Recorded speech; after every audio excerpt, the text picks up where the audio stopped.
Hello, and welcome to the webinar on how to conduct a virtual open house. The first thing you really have to think about when you're going to do an open house for your club is what is the purpose of your open house? Is it to be social? Is it to get non-engaged members, to get them back re-engaged into the club? Maybe it's to bring back some past members and get them back as new members. Or it could be to bring in guests and have them sign up as new members. So today we're going to show you how you're going to achieve all four of those objectives in one shot. And the primary purpose of any open house should be getting more members, period, because that's why you're having the open house. So the first thing to do is set it all up. Now you have your why. It's pick a date 4 to 6 weeks out. The reason is it commits you. By setting the date, now we can work our way backwards on everything else we're going to talk about throughout the rest of this meeting. So pick your date. Find a good date that you're going to have. Next thing you're going to do is put one person, maybe two people in charge of the open house. The reason is all the things we're going to be talking about later on, you're going to need a point of contact throughout the whole setting all this up. So 1 to 2 people, so there's not mass confusion, who's in charge, who's not in charge, who's doing what. It's very structured. You want to have this so when it comes to the night of the open house, everything is running seamlessly. No stress, everyone's having a great time. That's what we have to convey to the guests and to the members. And I should say, everything I'm going to be talking about this evening, you must be thinking of it from the point of view of a guest, someone who doesn't know what Toastmasters is, someone who has no clue what to expect, and that they're trading their time to come to check out your Toastmaster club. So look at everything from a guest point of view, not an experienced Toastmaster, not someone who's been to a Toastmaster club 1 or 2 times, but someone who has never been to a Toastmaster club and has no clue what Toastmasters is. They may think we're masters at creating toast. Who knows? We want to make sure it's a positive experience when the guests come, because I think we've all been to a Toastmaster club, maybe when we were first joining. When I was actually looking to join Toastmasters, once I figured out what it was, I went to multiple clubs to find the right one for me, right time, right day, right everything. And I've had some negative experiences where I went to the club and everyone ignored me because all the members were too busy chit-chatting and they didn't realize that they had a guest there. Well, they also lost a former first member. So I never became a member of their club and they had lost the opportunity altogether. You don't want to have that experience for your guests. You want to get them engaged and get them involved immediately. Okay, you got your date. You got your person who's going to be in charge. That person needs to set the agenda now. You're thinking, wait a minute, it's 4 to 6 weeks out. Why are we setting the agenda now? Remember, we're going to set you up for success, not for scrambling at the last minute kind of stuff. That's horrible. People realize that. And personally, if I see a club scrambling at the last minute and they don't know which way is up, it's probably not the club for me because I'm thinking, I'm always getting experience to it one time, but they're probably doing that at every single time. So do I want to be subjected to that? I don't want to go to a stressful situation and I'm paying to be in a stressful situation. I don't want to do that. So we have the one person, set the agenda. You need to have, it's going to be a little bit different than your normal meeting. So you might have 1, maybe 2 presenters at it. But the reason is you're going to look, you need an experienced Toastmaster, someone who knows the ins and outs. So if there are some hiccups, they got it covered without anyone realizing it. You also want an experienced general evaluator. Why? They're going to keep that meeting tight, on time, keep it flowing, give some of that good critique. Evaluators, you want to have some experienced evaluators as well. And the reason is you want to have the guests hear the compliments. You want to have them hear the sandwiching, what was good, what you can improve on, in my opinion, those kind of things. So you do want experienced evaluators. And you also want an experienced table topics master. And the reason is they're going to ask deeper questions. They know that someone's not going to stump them. Like, what do you mean by that? An experienced table topic master knows how to overcome all those kind of objections or questions or getting someone engaged.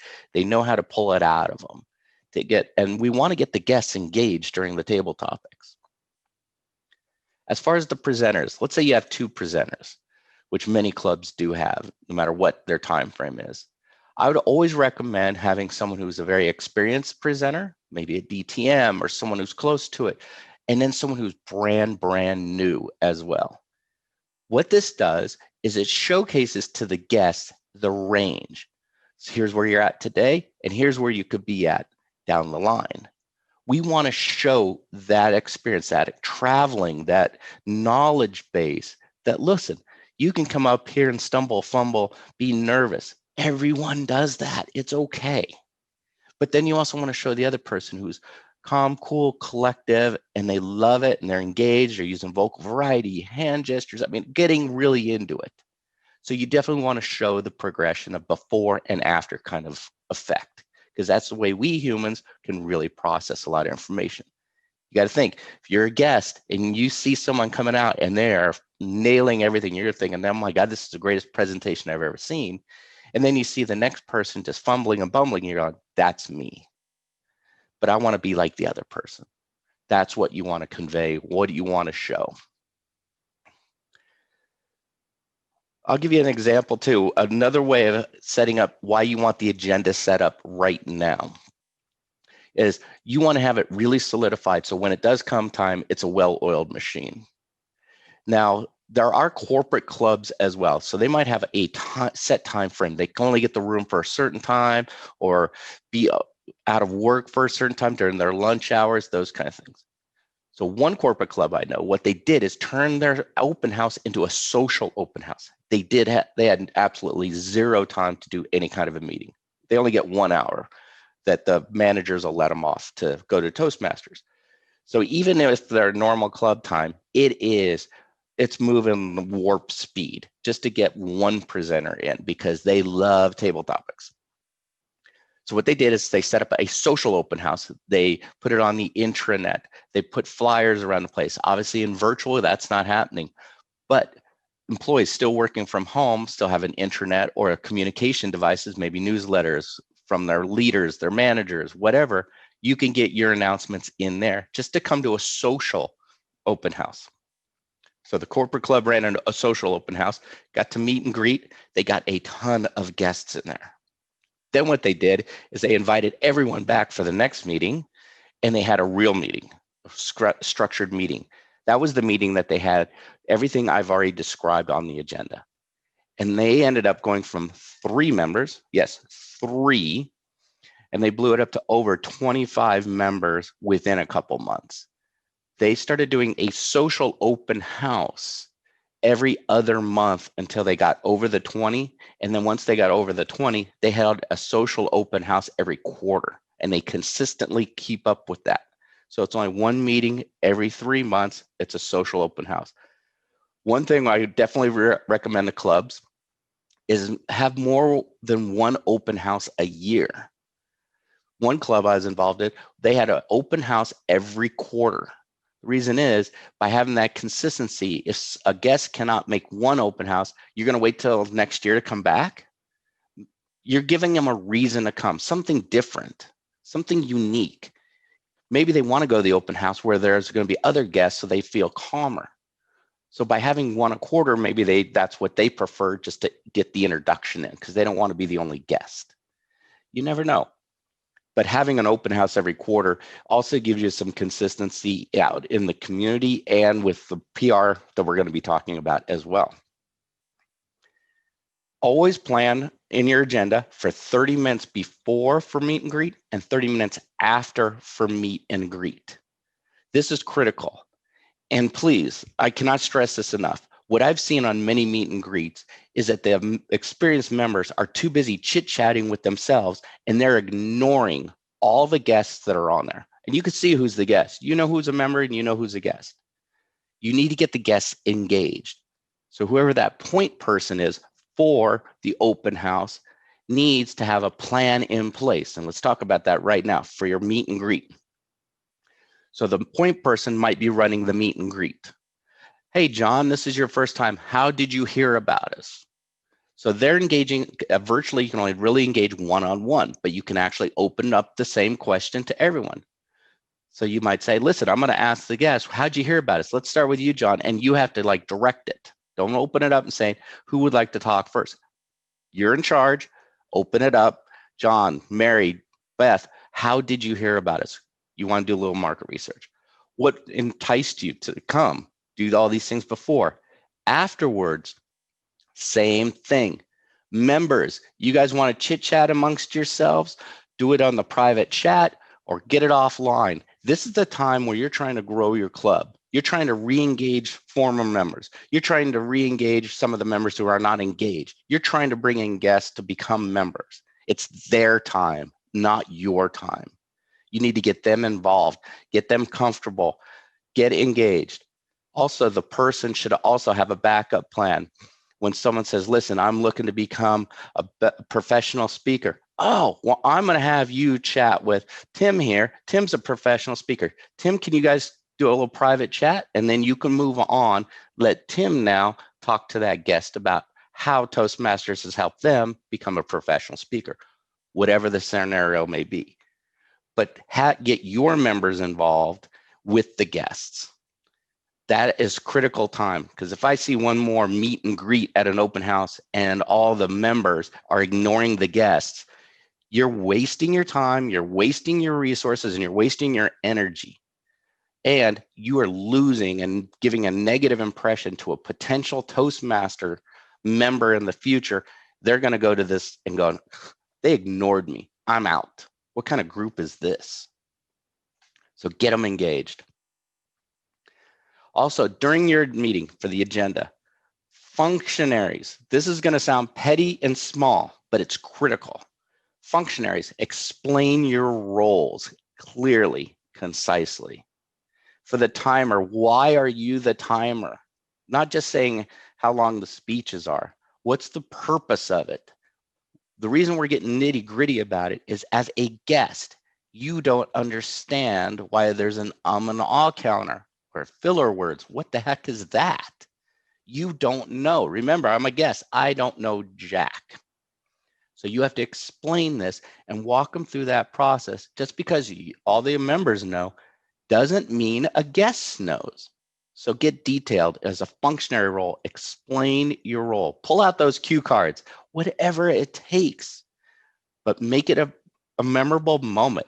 Some clubs even have their agenda posted somewhere on Zoom as another person. You can do that as well. You can email it out. You can post it in the chat. This also gives the guests an idea of what's coming up. Maybe they don't really understand presentation 5 to 7 minutes, but they know there's a presentation coming. They just don't understand why it's there. Experienced table topic masters, excuse me, experienced people running the show. All members need to be involved. This is not the time to double up roles. You have members, every member gets some kind of a role throughout the whole agenda. Everyone speaks. Another thing is develop some talking points. The person who's in charge, you need to develop some talking points to give to all your members to talk to the guests about. The reason is you all want to be on the same page. If I'm telling one person one thing and then I turn around and tell another person something completely different, it's going to confuse them when those two people talk. And they do talk. Be all on the same page. Give some talking points. So when people say, oh, when was Toastmasters founded? You have the answer. What is this about? You have a nice little elevator pitch. Everyone's on the same page. Prep your members. You don't know who's going to get asked what. Just a few talking points. And have it always come back. Every single person, no matter when they talk to a guest, interact with a guest, talk throughout the meeting, come back to the next meeting. Always be inviting them back. Get them involved right away. Follow-up is also very, very critical. So after the meeting, you still have 30 minutes of meet and greet. What'd you think about the meeting? Now's really when you want to get those guest comments. Now's when your members need to also engage heavily with a guest. So maybe whoever's in charge can say, hey, Fred, make sure to reach out to Mary here and just say, welcome. They could do a private chat. How cool is that? You think about it. You're a guest. You don't know which way is up. You just got done watching this meeting. You're kind of like, your head's kind of swimming around. And then one of the members goes, hey, let me answer any questions you may have. Maybe someone doesn't feel comfortable about asking the question in front of the group on a virtual environment, but they will talk to the member private chat. That's a great way. Some people are going to be opening up, some people are not. You got to think, first time you went to Toastmasters, how comfortable were you asking a question in front of that group? It could have been a simple thing. When's your next meeting? You still were nervous. You're terrified. When they asked you to do table topics, you felt your heart about ready to pound out of your chest. Well, most of us. That has all gone away. But you got to think from the guest point of view, that's a terrifying moment. So by having someone just reach out to them privately, really nice and engaging, great way to get those guests involved. Okay, we got the agenda all lined up, the dates lined up. Now we need to make a flyer. A flyer is actually pretty critical because I'm going to tell you this, and we talk about it all the time. I hear it at deck meetings. I hear it at area meetings, district meetings, every kind of meeting, and people just blow this one out of the water, like mess it up big time. On your flyer, obviously your club name. And everything I'm going to say is obviously, but it gets failed to be enacted upon. When, where, what day, what date, what time. Simple things. Many times even communication goes out that people forget to put the time on it or the date on it or the time zone on it if it's going national or international. Make sure your flyer has all that. You need to put a why in there. Why should someone trade their time to come to your meeting? They're giving up their time for this. So on your flyer, it needs to give some reasons why. And where do you find these kind of reasons why? Toastmaster International website. They have a lot of resources on this. They even have open house flyers that you can actually download and put your data into to use. So many people do that and it works fine. But remember, if you're going to use the logo, watch the logo, everything about the brand and everything on Toastmaster International. So don't violate the logo and the colors and the rules. So that's why a lot of people just download the material and utilize that as well.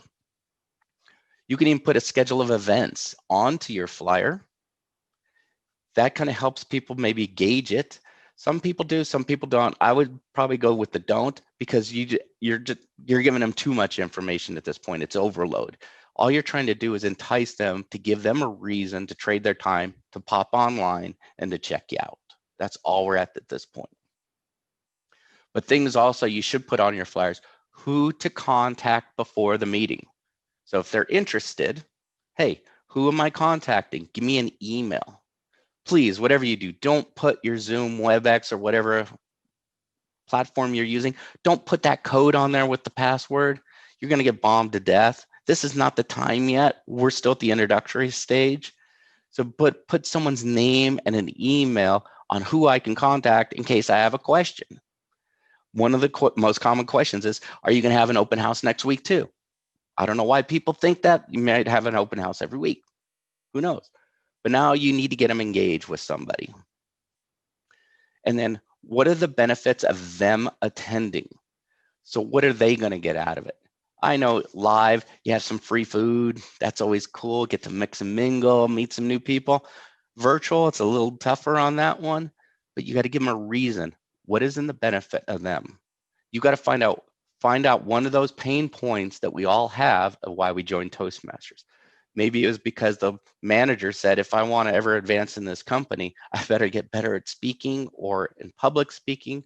Or maybe I'm horrible when the boss calls on me in a meeting and they ask me a question and I just blow it, just stumble all over myself. I got to work on things.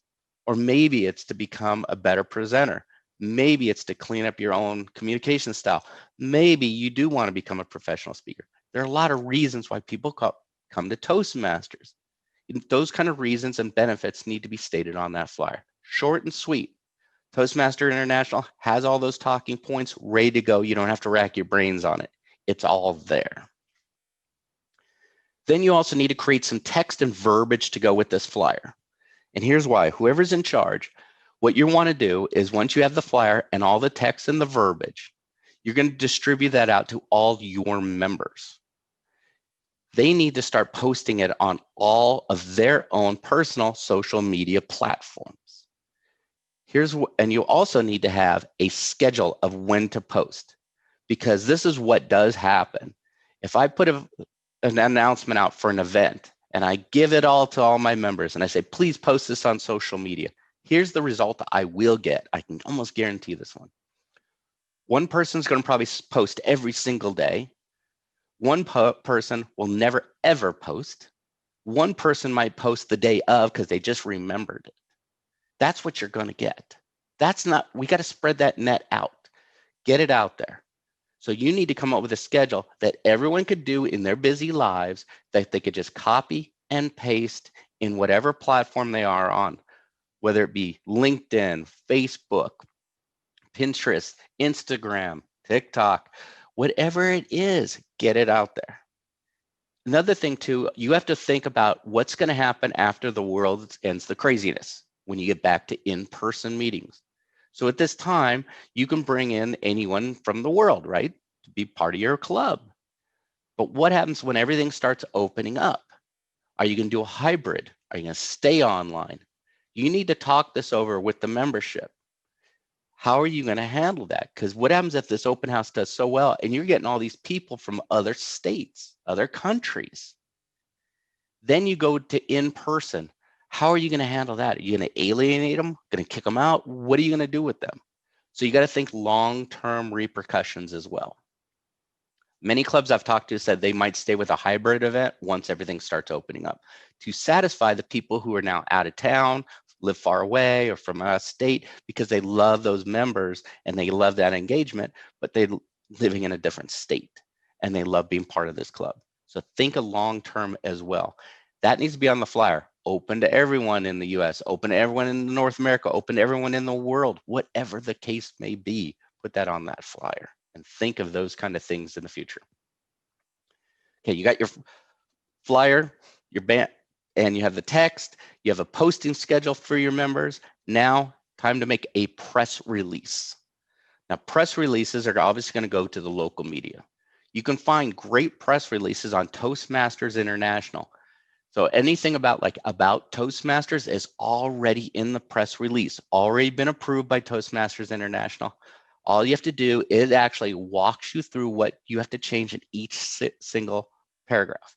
Super easy. Highly recommend download the press release form, put in your information. I would create, since we're 4 to 6 weeks out and you want to do one of these press releases every single week with some kind of different talking point in it, because you already created your flyer, you already have those talking points, create one of these press releases for the next 5 weeks, because you got to think, if you think it's 6 weeks out, by the time you get this all going, you're going to be at 5 weeks out. So at least 5 press releases. Now, who are you going to send these things to? This is going to sound crazy. All you have to do is look where you live. Look at the media channels. Who's on TV? Major news stations. Guess what? Little Google search, you're going to find out who you need to submit all that information to. All your local newspapers, magazines, subscriptions that are in your local area, because who are you trying to attract? A lot of community members. All you have to do is a little Google search or open up one of those little newspapers and magazines and ads, and it has all their information in there, who to submit it to.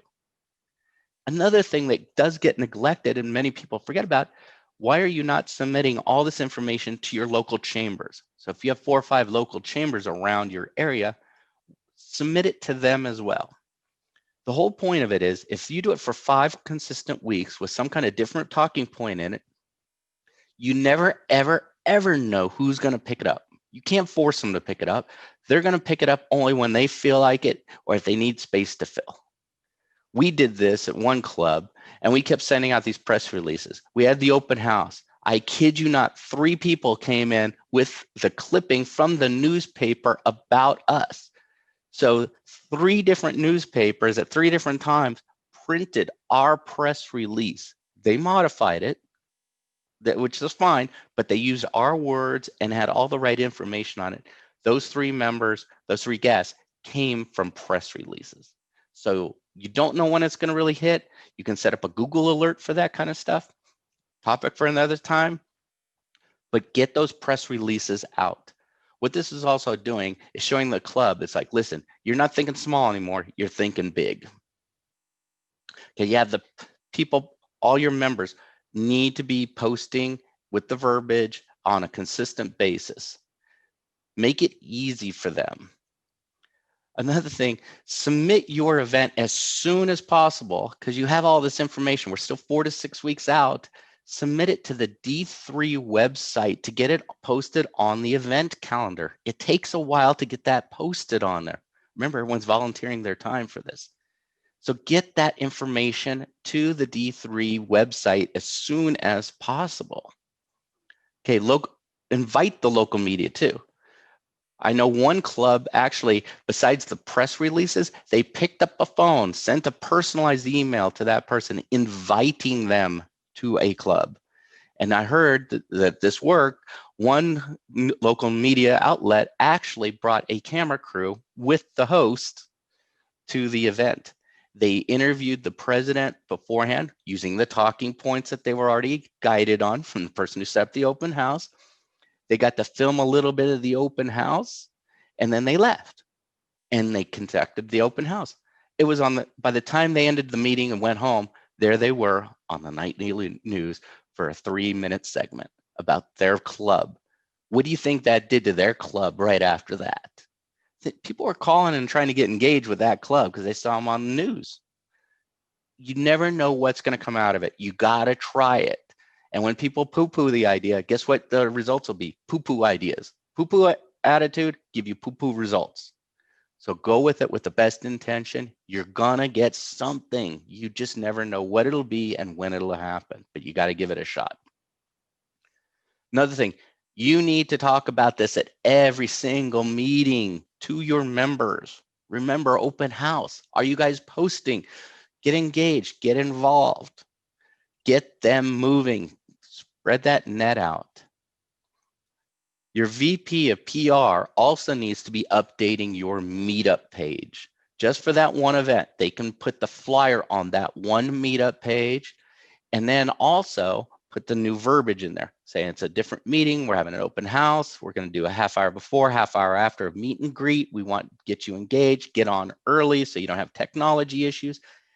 Even there, they still need, if a guest finds that, they still need to contact someone, maybe your membership chair, whoever it is, to find out more. That's when you hand out that Zoom link and password. Don't do it until that moment. Don't put it on your meetup page. Don't put it on your website. That's another thing. Make sure you have this posted on your website. Put the flyer, if you can, put it in your main home page. Put the text in there, who to contact for more information, to get the register, those kind of things. On a meetup, now you can put the flyer on there, you have the new text on there. Announce it as soon as possible. By announcing it, it opens it up to all meetup members. Keeping it unannounced only keeps it to whoever's involved in your own personal group. Speaking of your own personal group, please send an email to everybody in the group every single week about that open house using the verbiage that you received. Because I've seen this time and time again, a group, any club has a meetup page and they have 3,000 members in it. And I'm thinking, wow, 3,000 members, that's great. They go, yeah, we have about 20 that show up every single week. I go, so that means that there's 2,980 people who are not coming to your meetings, but you have all their information. So by emailing them, do a bulk email to everybody on a weekly basis. What you're trying to do is get people who are part of your group and not engaged in your club and not engaged in the group itself. Pound them with this every week. It's only what, five emails they're going to get because they're part of this group. They could have joined the group for whatever, just trying to fill up their whole, hey, I'm going to join this group. I'm going to join this group. I'm going to join this group. You're going to have those people. You're also going to have people who are members and left. So make sure the meetup is going out. Another thing, get together a list of all the past members in maybe the last 3 to 5 years. Also create a list of all the guests who came in the last 3 to 5 years. Hopefully you've been capturing that information through a guest sign-up book or guest sign-up form. Capture all that information. Create an email and send it to the past members, having one email for them because they have different needs. They're very familiar with Toastmasters. They don't need to be introduced to it, but now invite them back and see all the great changes. Maybe they left because they didn't like Pathways because it was hard. And then now it's really easy and you have multiple paths that they didn't understand or knew about at the time and they left too early. Get them re-engaged in that. Then for the guests, hey, you came to our meeting. Boy, have things changed. Get them excited. Get them a reason to check you out again. So you want to hit the past members. You want to hit even the guests who came and didn't have a connection, whatever the case may be. They could have joined another club. Who cares? Still send it to them. One thing too is at one club, they were having an open house and one of the members had a great relationship with all the past members. So what this one member did is just pick up a phone, send an email, reached out to all the past members he knew. He ended up getting 7 of them to come and sign back up as members. That one member did that.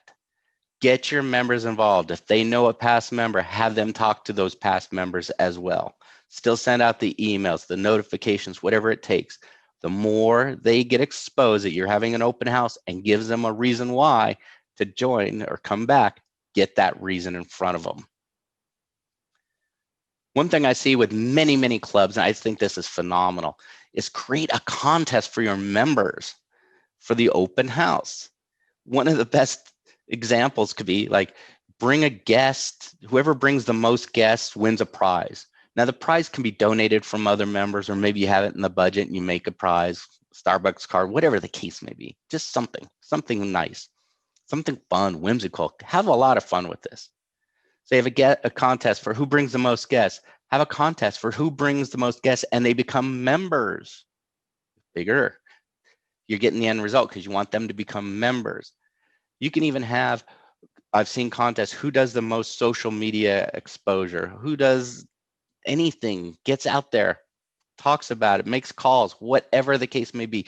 Come up, be fun, figure it out with your club, figure out a couple of contests, get your members engaged, because without them, it's going to be very hard to do this all by yourself. You need their help to spread this word. Get them involved. And then whoever's in charge of the whole event, you're in charge of that contest too. Got to tell you that. You might even, I saw one club, even I've heard this mentioned, they even created virtual ribbons to hand out for guests and everything else. Hey, we have your email here, give us a private chat and we'll send you a virtual ribbon. It was kind of like different, odd, neat. People kind of like, but it worked. It got people engaged thinking, hey, they're going something a little bit different. Yeah, you definitely want to fill the room in your open house with past members, past guests, and people who have no clue about what Toastmasters is. Even if you have that non-engaged member in your club, and we all know that person, get them involved. They're non-engaged for a reason. You got to find out why. This is where the president needs to be the president. That's your gig, man. Get involved, find out, get them involved in all this. Okay, we're sending out the press releases.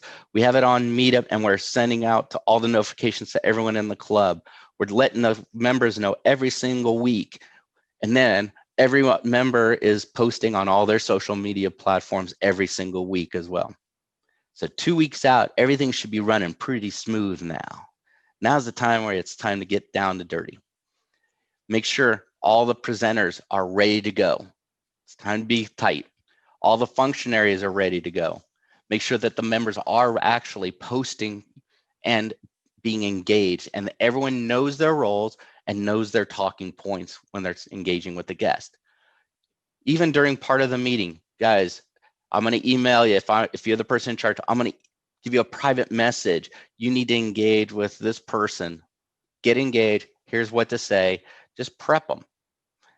Give them a little heads up. Political candidates get prepped all day long. Why not prep for this? You need to be shining at this moment. This is your moment. You're working so hard to gain members. Now's the time to do it. Okay, 1 week out, you should be stress-free. Everything's in place, right? Everything's moving smooth, right?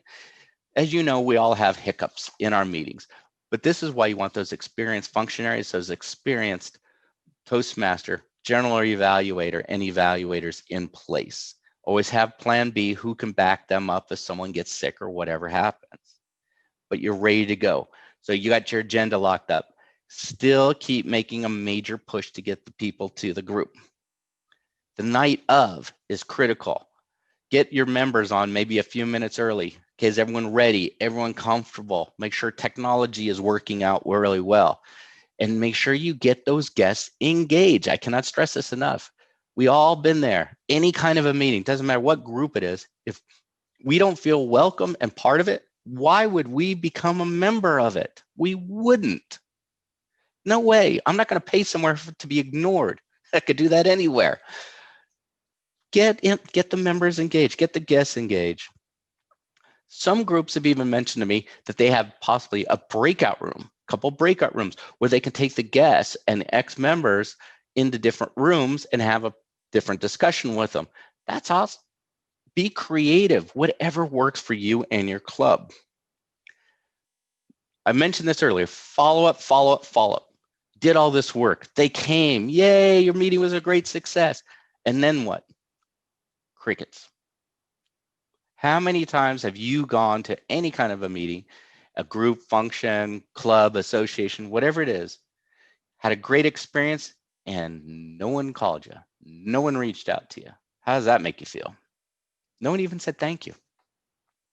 Now's the time. Members still need to be engaged. This is part of your plan. So if I invited John, my responsibility to follow up with John. If I just posted on social media and people saw from social media, now's when this person, whoever's in charge of the open house, has assignments to either probably the membership chair, it could be the PR chair, whoever it is, 1 to 2 people at least, to reach out and contact personally each guest. When I mean personally, that means actually picking up a phone, sending an email, sending a text. Do all 3.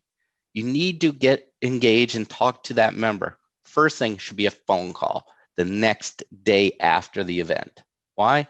It's fresh. The experience is still there. You got to get them engaged.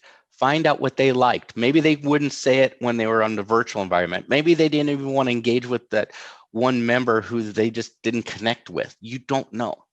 You got to get them engaged. So follow up, follow up, follow up. And not just that one time. A week later, invite them back. Obviously, you're inviting them back all the time, but send out an email 2-3 days ahead of time. Hey, we enjoyed you, whatever the case may be. If they didn't confirm coming back, invite them back to your next meeting. Get them on your meetup page so they can see upcoming meetings as well. Easy way to get them engaged. If you have a Facebook group, a website, get them involved. But follow up, follow up, follow up will be the key to your open house success. Everything else is the whole activity. But if you don't follow up with these people, it was a fun event for nothing. So definitely follow up. Everyone should always be reporting all their metrics, all their activities back to whoever's in charge of the open house. Reason is you want to get some ideas to make your next open house even bigger and better. Listen to your members. They might find things that they liked, that they didn't like, things that work, things that didn't work. Get them involved, get them engaged. You want to make the next virtual open house even bigger and even better. A lot of people are now working from home. So in corporate clubs, they're not on campus, on site, where they can get out of work for an hour and eat lunch and go to a Toastmaster meeting. Now they're at home. So how do you get them engaged? Because now their schedule is all day. There's no lunch breaks, scheduled lunch breaks, or anything of that nature in many cases. So you got to get your members involved. And then all I can say again is have a great open house. Don't forget to promote it, nail it, and crush the meeting, and then follow up with your guests.